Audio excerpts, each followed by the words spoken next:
Once upon a time, in a land far, far away, there was a young prince. This prince lived in the land of England. He was in line for the royal throne. His father was a king. He was the King of England. But this young prince was not first in line, he was second in line. This young prince had an older brother who had been groomed right from the outset to become King of England.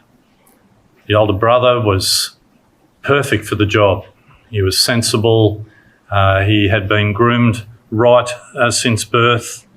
He was conservative. He seemed to be just the man for the job. On the other hand, this younger prince, well, he was somewhat indulged. He was a little bit wild because he was the spare to the one who was going to become the king. Well, you could be forgiven for thinking that I was referring to this young man who has made news in recent years, and I guess the description very aptly fits him, but that's not who I was talking about, because although the description fits him, the young prince that I was referring to is actually this man, Prince Henry, who was to become Henry VIII.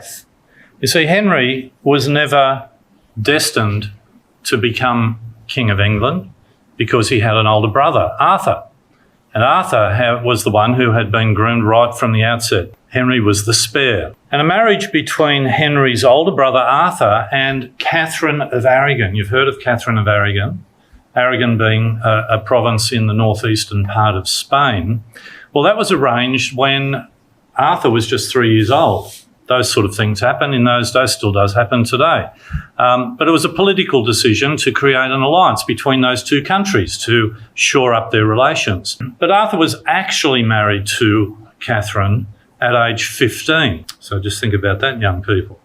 But just a few months after their wedding, unfortunately for Arthur, he died. He succumbed to the feared sweating sickness, as it was referred to. The doctors of the time described this sickness as coming from a malign vapour in the air. In reality, it was probably tuberculosis or influenza that he died from. But nevertheless, Arthur's death threw all these arrangements into complete disarray. The spare was now the heir. And a year after his older brother's death, Henry himself was married to Catherine of Aragon. And this was arranged because it was really important politically that alliance be maintained. And in fact, the British really wanted it because they relied on the riches and wealth of Spain at the time. And so when Henry was 17 years old and Catherine of Aragon was 23, she became the first of the 6 wives of Henry VIII, one of the most famous stories in English history. Now, you might wonder why we're sort of talking about this. Well, the marriage of Henry VIII to Catherine of Aragon, and more particularly their subsequent divorce, was a trigger for a very major part of the Reformation, which is our subject that we're going to focus on tonight. So I just want you to park that for the moment. But of course, the Reformation wasn't just about what happened in the UK, what happened in England, even though we're sort of going to use that as a conduit tonight. When I did this subject back in 2017, which was the 500-year anniversary of the start of the Reformation, and the Reformation was basically sparked by this man, Martin Luther. But when we did it on that occasion, we sort of used European history, or continental European history to a degree. So I thought, just to change it a little bit tonight, we'd look at the Reformation more through the British sphere of things and the way that has followed right down even to us today here in Australia. But the Reformation was, of course, much bigger, as we said, than Henry VIII, although he was a very central player in how it all worked out. But it was really triggered by this man, Martin Luther, who became absolutely incensed at some of the things that the Catholic Church were doing. He was a Catholic monk. He had no desire. He wasn't trying to leave the church. He simply was trying to reform the Catholic Church of the time. And he could see all of the errors and the things that his examination of the Bible showed him that the practices of the Catholic Church were far astray from that. And the thing that really got him riled was this Catholic practice of the selling of so-called indulgences. Now, if you don't know what that is, we've got a little video that we're going to play in just a moment, which should help to explain that.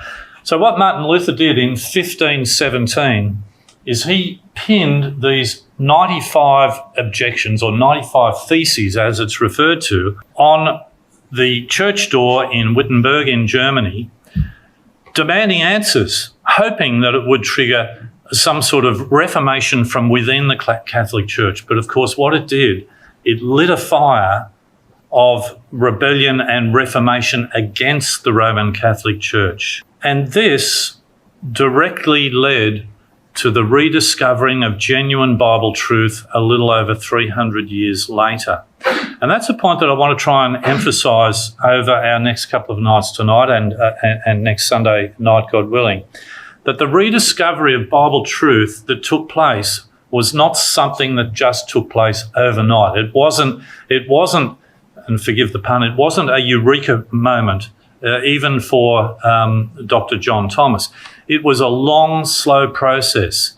He took 14 years of dedicated study and prayer and investigation in his life, 14 years before he was satisfied that he arrived at what was original Christian truth, original Bible teaching. And when Martin Luther triggered the beginnings of the Reformation, for those next 300 years, there were Protestant religions that sprung up in all different places and with different beliefs, but almost without exception, they took with them some of the beliefs and the teachings of the Roman Catholic era.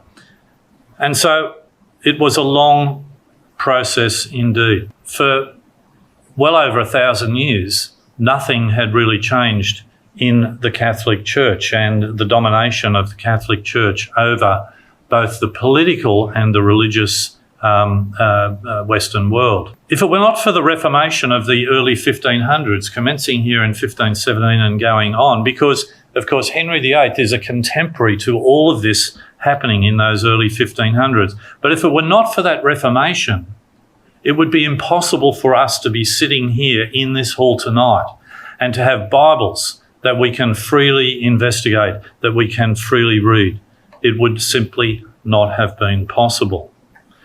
If it were not for the Reformation, this man, John Thomas, Dr. John Thomas, would not have been able to freely investigate the Bible and its saving truth. It just couldn't have happened. And the Reformation paved the way for him and others to throw off those shackles of the Roman religion and investigate the Bible message for himself. Now, even though Dr. Thomas was a beneficiary of the process of the Reformation, he also saw that during that process that the reformers, those that had objected to Roman Catholic teaching, they had brought with them that error.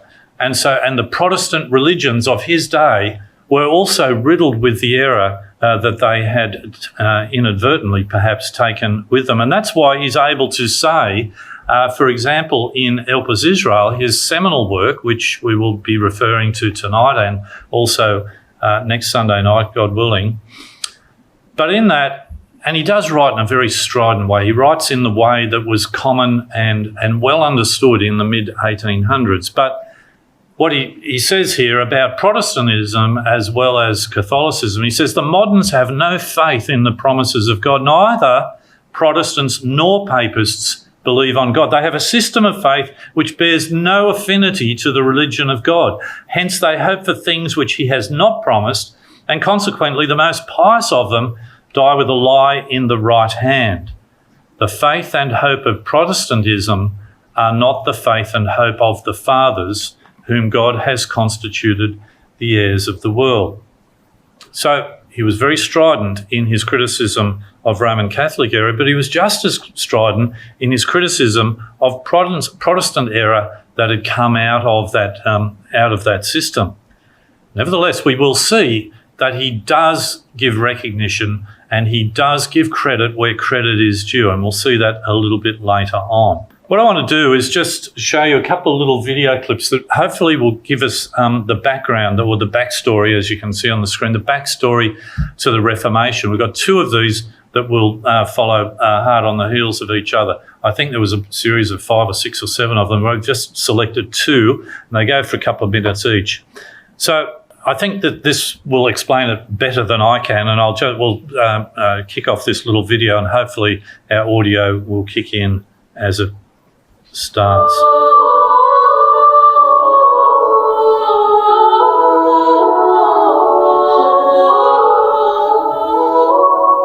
There's a backstory to the commencement of the Protestant Reformation that, while it runs all the way back to the time of the post-apostolic fathers, and following them the events between the close of the New Testament and the Council of Nicaea, there were more immediate events that showed the obvious need to reform Catholicism.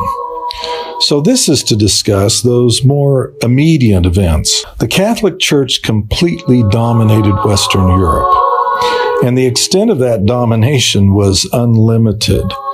Their authority reached into politics, government, education, religion, and economics. The Roman Catholic Church was the single largest landowner in the Western Europe of the Middle Ages.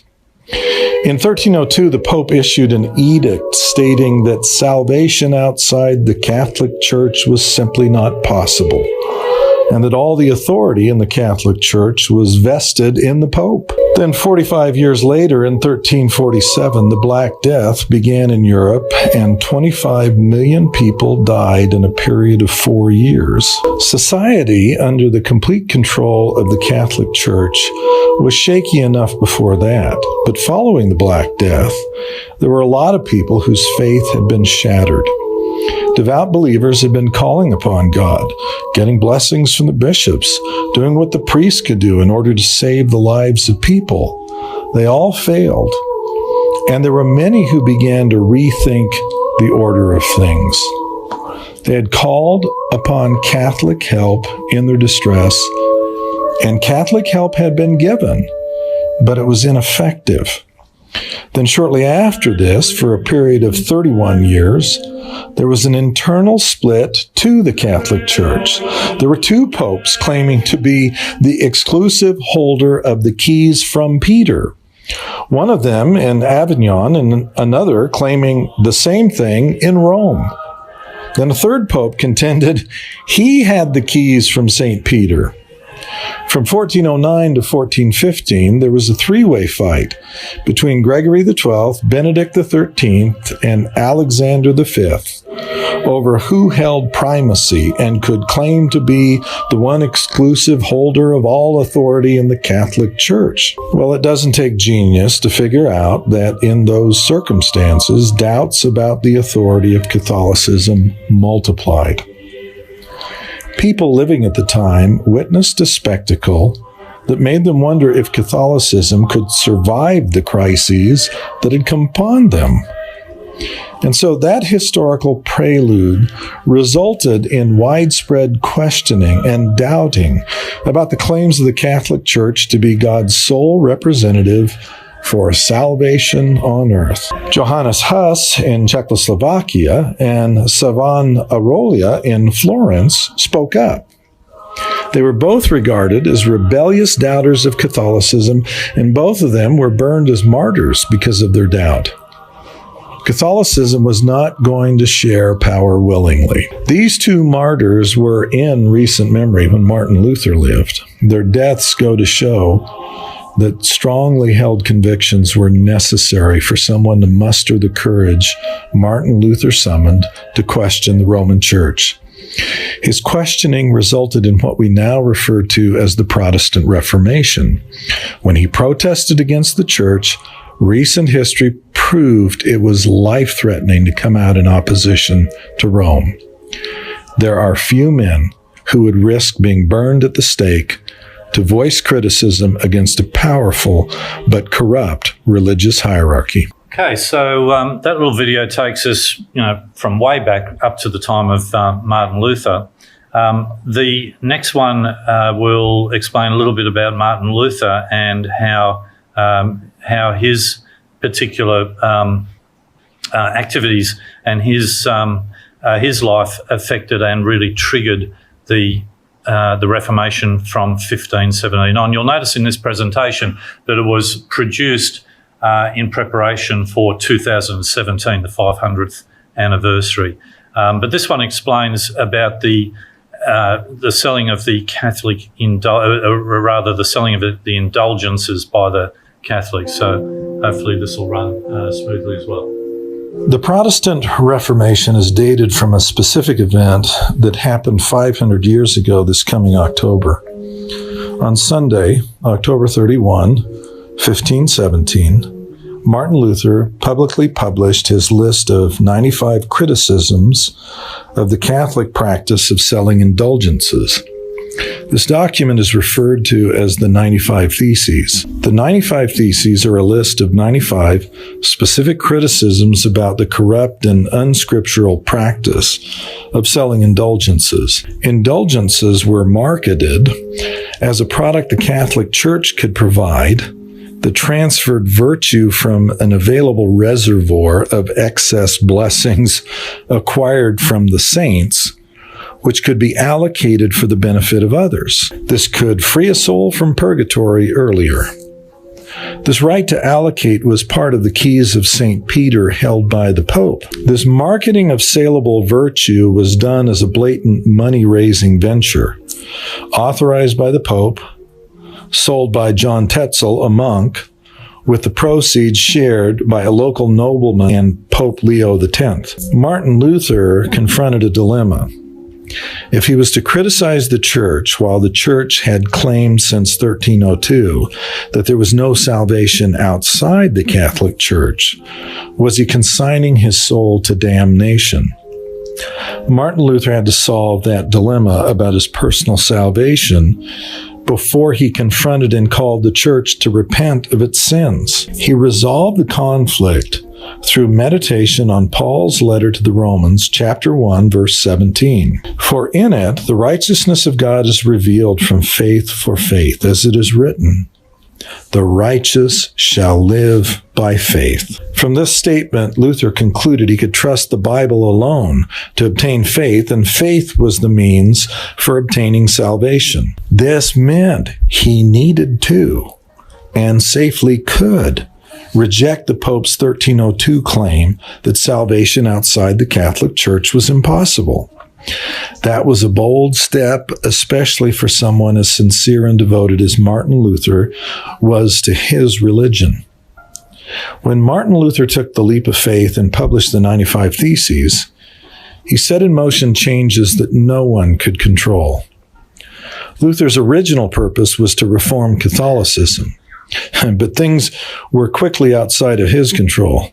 The reaction of the Church to his criticism, the local political German environment, widespread discontent with Catholic domination of society, and other people who saw hope for their own salvation independent of a hierarchy of men, were forces waiting for the chance for change. Luther provided a rationalization for rebellion against Rome. The fact that the Roman Church owned so much of the land throughout Europe tempted political leaders to reject Rome's control so they could seize the land and divert the resources to support local nobility instead of exporting their value to the distant rulers of the Church in Rome. Local leaders could get a new revenue stream taken directly from the Catholic Church. Many things came together to produce a groundswell following Martin Luther's brave act in order to allow the Protestant Reformation to ultimately succeed. Martin Luther was chased, threatened, hounded, and he went into exile. He was given protective custody by Frederick the Wise, a local political leader who favored Luther's view. In time, there was a new church, the Lutheran Church, an accomplishment that was never the original objective of Martin Luther in criticizing indulgences. He wanted a reform, but provoked outright protest because of the widespread acknowledgement that Catholicism was corrupt.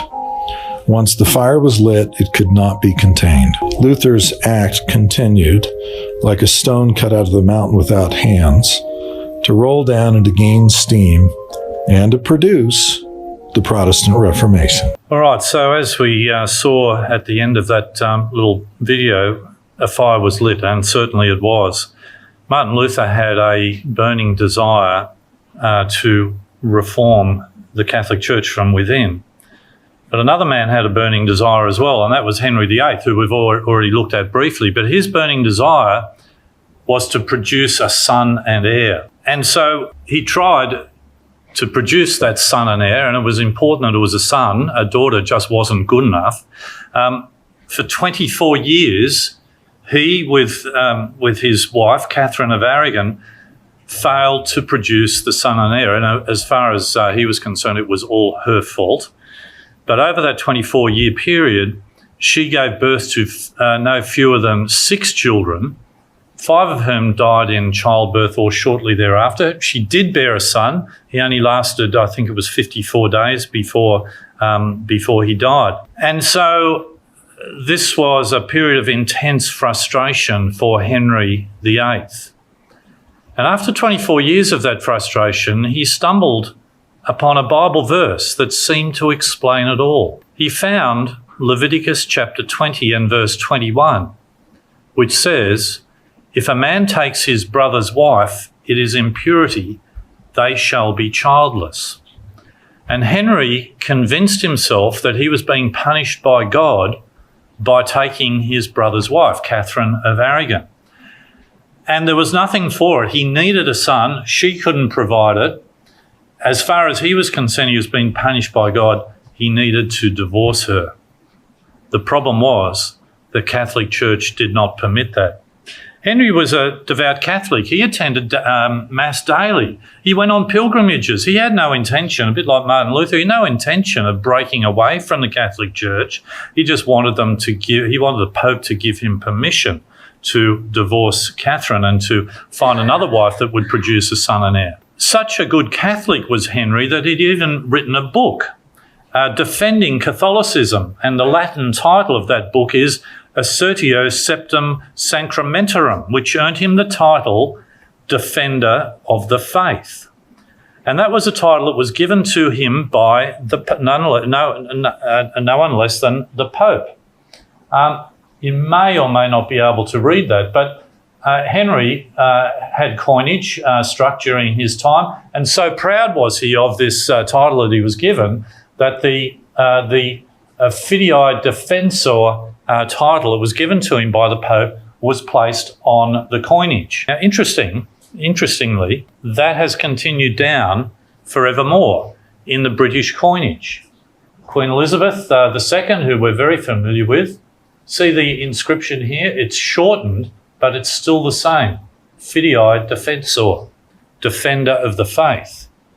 And I'm sure that the Pope was somewhat miffed that he had given Henry VIII this title, because now it has come down through the line of the Church of England. And even today, coin struck in 2023, King Charles Fidei Defensor.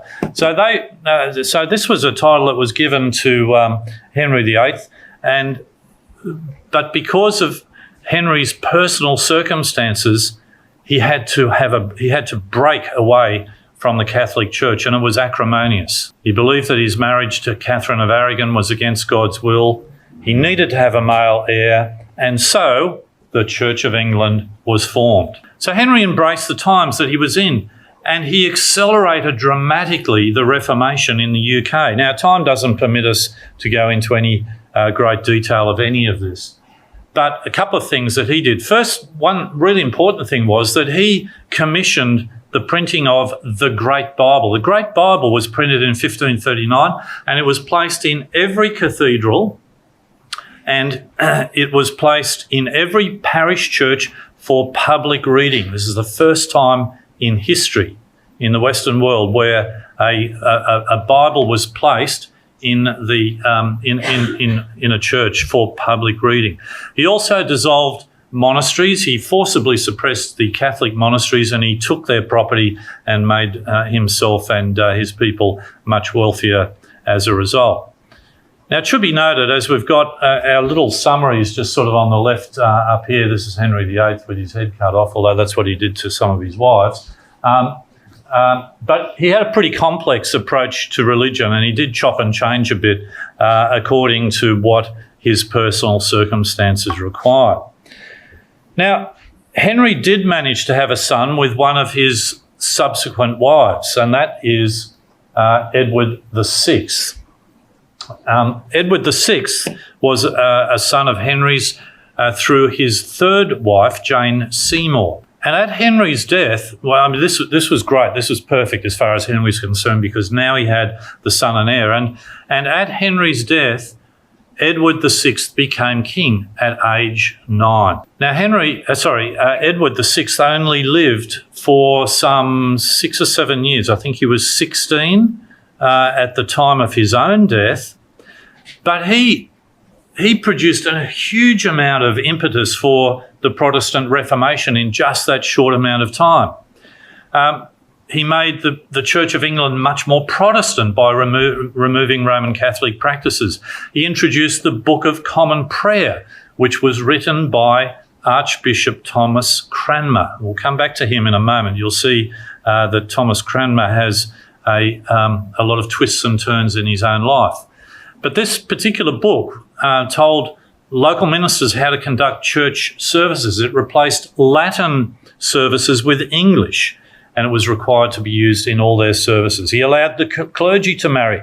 There was a huge amount that he did. He opened new schools and built schools to help spread Protestantism. So it looked at this juncture as though Protestantism, particularly in the British context, was going to go ahead full steam and there would be no stopping it. However, he died very young, and so the next monarch is Mary I. Now, she was also Henry's daughter. She was a daughter from Catherine of Aragon, and she, interestingly enough, she is the very first ever Queen of England in her own right. There had been plenty of queens before, but they were simply queen consorts. They were queens to the king, who was the real monarch.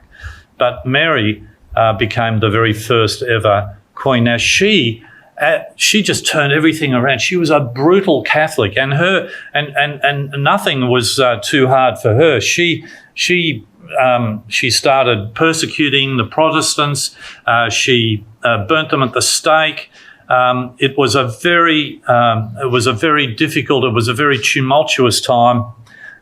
She celebrated Catholic Mass. She revived the laws against heresy, burned hundreds of Protestants at the stake, and that's why she is known in history as Bloody Mary, because of her religious persecution over the Protestants. And so the Reformation took these twists and turns. It turned back to being very Catholic. But then we have the next one, which is Elizabeth I. She was also one of Henry's daughters.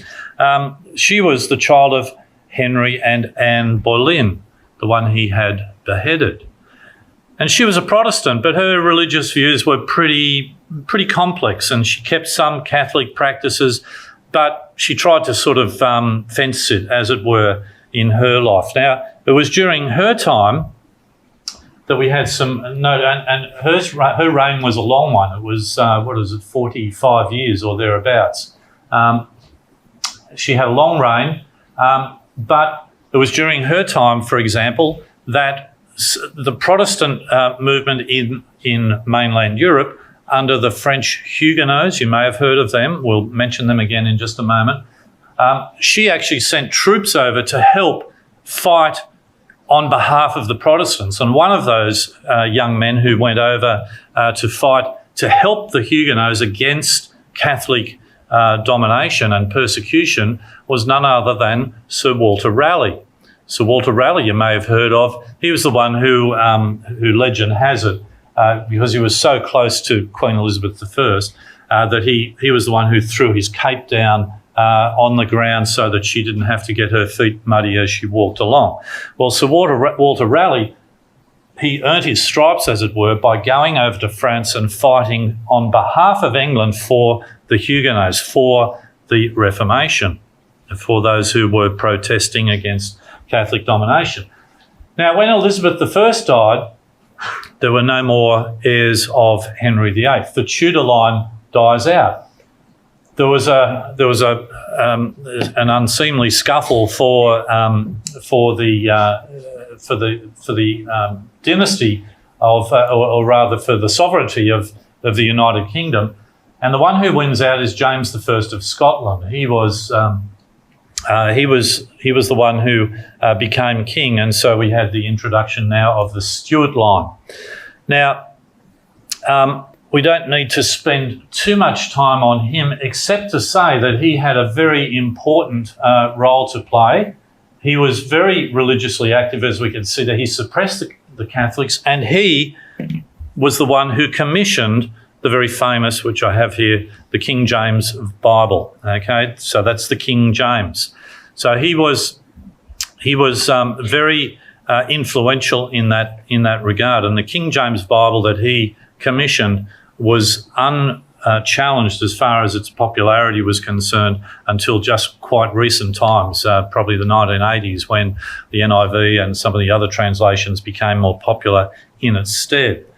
But interestingly, he's also the one who was against whom the gunpowder plot was formed. And what that was because he was moving England back towards Protestantism, the Catholics, who were very strong and prominent in England, they didn't like that. And so some of them got together and decided to try and blow up the Houses of Parliament. You may have heard of this.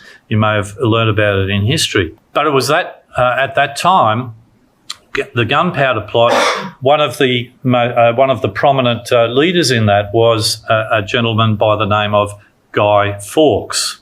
And Guy Fawkes, of course, is the one who is celebrated on the 5th of November, particularly in the Northern Hemisphere and in the UK every year. And that's, the fireworks night, cracker night. We used to have it here, but that was outlawed in New South Wales. You can still buy fireworks in the ACT, but you can't buy them in New South Wales legally unless you've got a licence.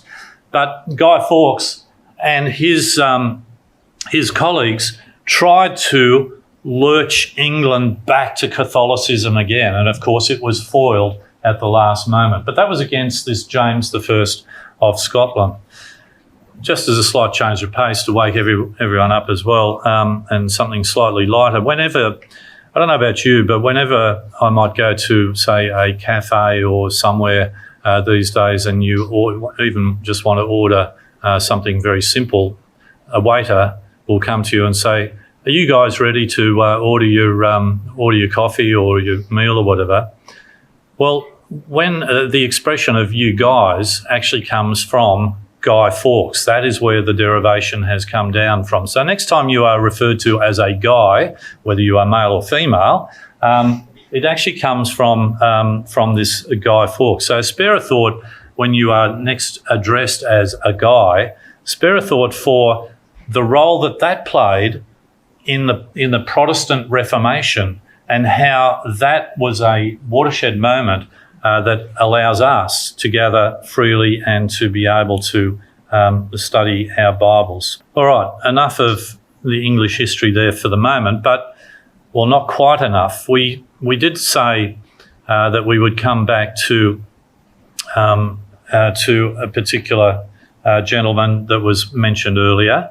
That was the Archbishop of Canterbury. I just want to re-emphasise the fact that the Reformation was not linear. It was a turbulent and sometimes very bloody pathway towards truth.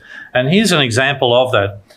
You might, if you've ever had the chance to visit Oxford in the UK, just outside the Balliol College, which is there in the background, in the middle of the road are these pavers and shaped in the shape of a cross there. The plaque on the wall behind describes the significance of this. And this is one of those stories or one of those incidents where Mary I, the one that was referred to as Bloody Mary, she is the one who who had some of these Protestants burnt at the stake. So Thomas Cranmer, who was the Archbishop of Canterbury, he was the one who orchestrated the divorce of Henry VIII from Catherine of Aragon. He was the one who wrote the Book of Common Prayer and so on, and was highly influential. He did very well under Henry. He did very well under Henry's son, Edward. But then when Mary I came to the throne, she had him burnt at the stake here in Oxford, along with these others, Hugh Latimer and Nicholas Ridley. So again, just emphasising the fact that this Reformation had so many twists and turns. It was not linear. It was turbulent and violent, with politics and religion intersecting at every corner. Now, you might be thinking, well, what on earth has this all got to do with us? What's it got to do with the Bible? Well, in fact, it does have a lot to do with us and a lot to do with the Bible. We took a reading tonight, and time doesn't permit us to go through it in any detail at all. But I would suggest to you that reading that we took from Revelation chapter 11 explains in prophetic detail many of the elements that we're talking about in terms of the Protestant Reformation against the Roman Catholic Church. There are a couple of time periods that were mentioned in Revelation 11 there. I'm just going to paint a very broad brush picture of this for us. But there was a period of 1,260 days that was mentioned in verse 3. That was the first verse that we read. In Bible prophecy, in Bible prophetic language, a day for a year principle is certainly often applied, and that would speak of a period of 1,260 years. And that 1,260 year period encompasses this Reformation period that we're talking about here, from Constantine through to a very important event, the massacre of St. Bartholomew's Day, exactly 1,260 years. I can't prove it to you tonight. I simply don't have time. Another period that was mentioned there in verse 9 is a period of 3.5 days. These are intricate and complex Bible prophetic periods. But I would suggest to you that Dr. Thomas, along with others, have managed to identify exactly what this period of 3.5 days is. And it spans from the period of 1685, which was when the edict or Nantes, as we would say it, but I think the French say Nantes or something like that, the revocation of the Edict of Nantes, which was a time when Louis XIV decided that even though that the Huguenots and the other protesters had been put down in the massacre of St. Bartholomew's Day, they were given respite, but he didn't like their increasing power in France in particular, and so he revoked the edict that his grandfather had given, and he persecuted actively the Protestants yet again. And this is what's spoken of here in Revelation chapter 11. Louis XIV, just to give you a little bit of context, some of you may have visited some of his premises, his not so, or rather his rather salubrious residences. The Palace of Versailles on the outskirts of Paris was built by Louis XIV. One of the most famous events that ever took place in modern history was the signing of the peace treaty in the Hall of Mirrors on the 28th of June 1919, at the end of World War I, when Germany were defeated in the war, and the Allies came up with the very harsh Treaty of Versailles. Also, the gardens of the Fontainebleau Castle or Palace, I should say, in Paris. These were all built by Louis XIV. He didn't build the palace itself, but he did commission all the gardeners. He got his landscape gardeners out there and did a wonderful job. But the reason I mention this is because this helps to make these things real for us. This is the beginning of that period of 105 years, we believe.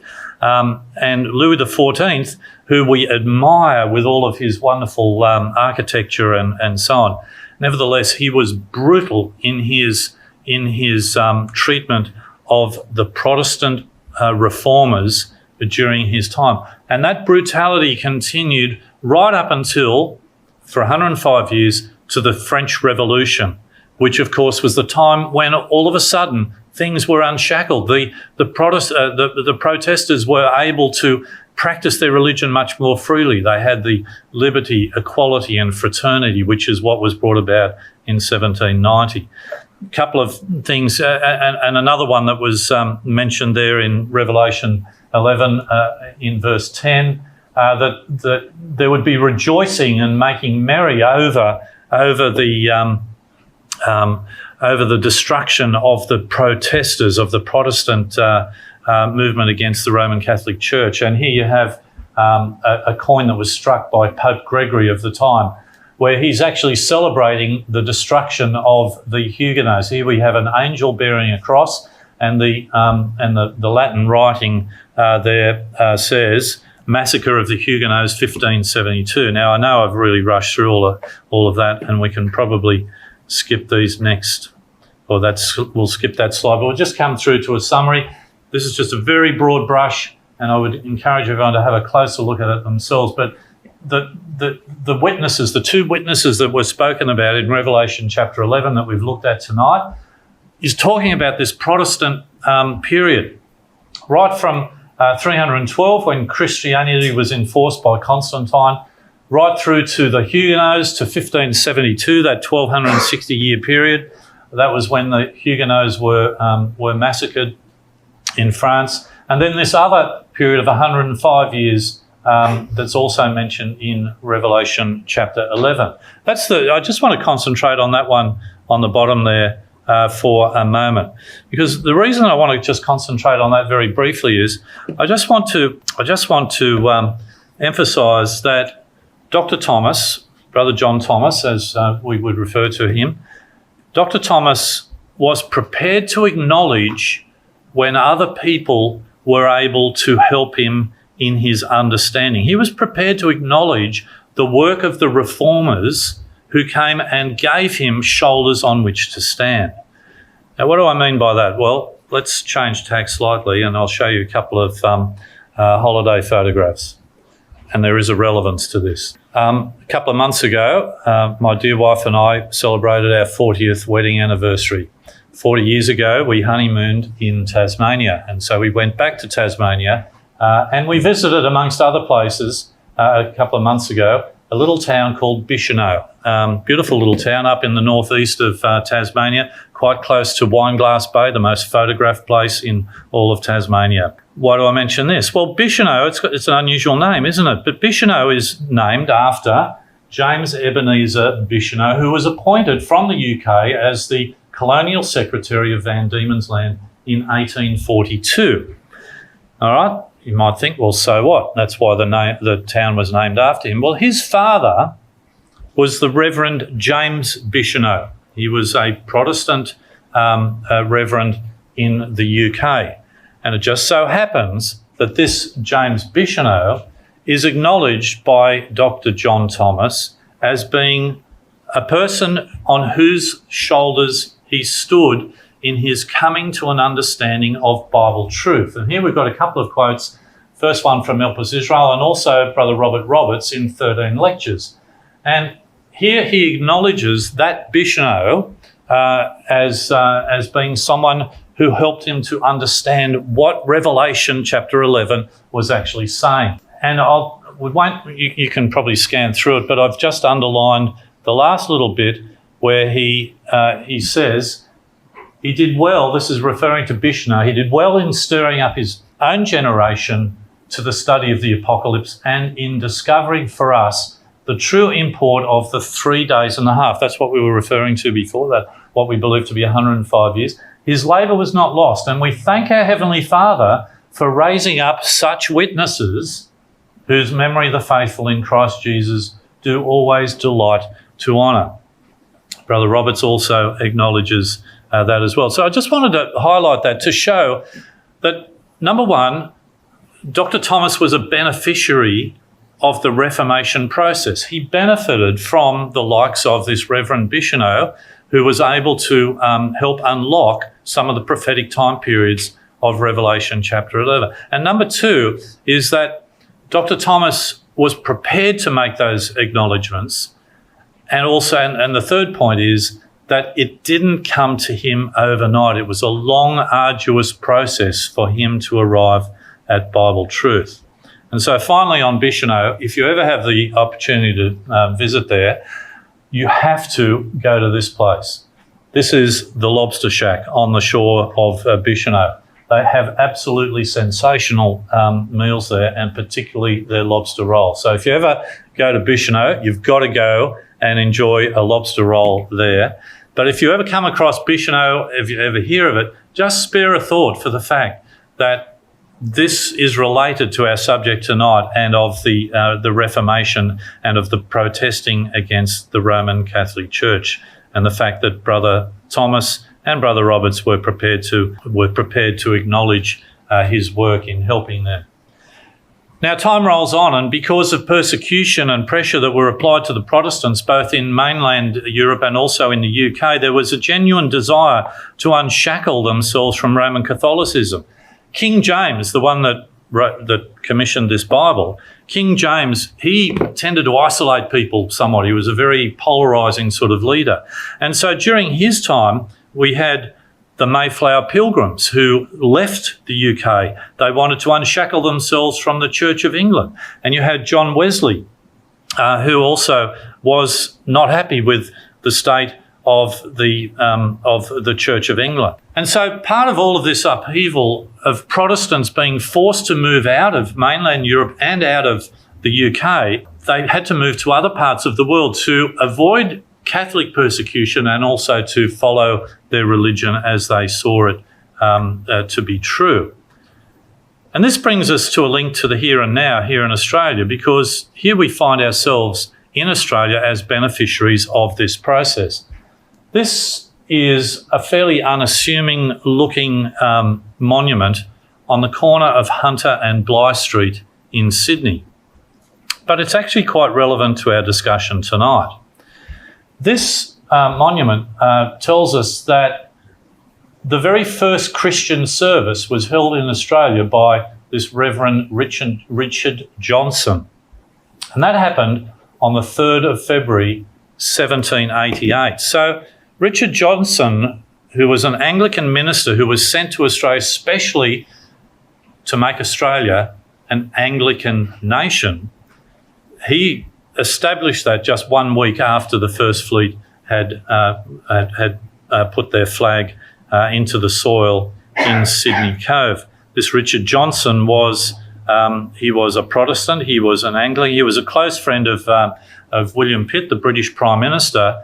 He was also a close friend of William Wilberforce, who was one of the ones who was involved in stopping the slave trade. But interestingly, and I think that this is providential, and you may or may not know this, but if you do, just bear with me. If this is news to you, then you might find this interesting. That the First Fleet arrived in Sydney, and of course it's been quite in the news, as it always is, around the 26th of January every year. The First Fleet didn't arrive in Botany Bay on the 26th of January. They arrived in Botany Bay and they anchored up just here, just near the shipping terminal near the Caltex refinery there at Kurnell. It's not a refinery anymore, I think it's just a storage facility. But they arrived there about the 20th of January. They decided that Botany Bay wasn't a great place to try and establish the colony, the penal colony in here, because there wasn't a good water supply and so on. And they'd done some reconnaissance and worked out that Port Jackson was a much more favourable place. Now, on the 26th of January, Phillip sent out some longboats to actually to row around into Sydney Cove, and that's where the flag was planted, right there, just near the overseas passenger terminal on the 26th of January. But on that same day, lo and behold, 2 French ships come into Botany Bay, commanded by La Perouse. They were just 5 days after the English Captain Phillip, who came in here, 5 days too late. If it had happened the other way around, we in Australia here would quite possibly be a Catholic-dominated French-speaking nation. Some say it's luck. I believe that it was of divine providence that, in fact, it happened the way it did because we were always destined to be one of the young lions of the British realm. So I just find that, and that happened, that encounter, this is Frenchman's Bay here, and that's why it's called that, of course, and this is La Perouse, if you've ever wondered why those French names are attached to this part of Sydney. So there was this encounter between Philip and the French there on the 26th of January. But on the 26th of January, they got around here, they planted the flag, and as they say, the rest is history. So we here, sitting here today, are also beneficiaries of that Protestant movement that took place, and that's why we are nominally, although becoming less so, a Protestant-founded nation here. Drop a comment in the comment section and let us know what you thought. And make sure you subscribe and turn on notifications so you never miss a new upload. Please share it and spread the word. Thanks for watching, and remember to come back soon.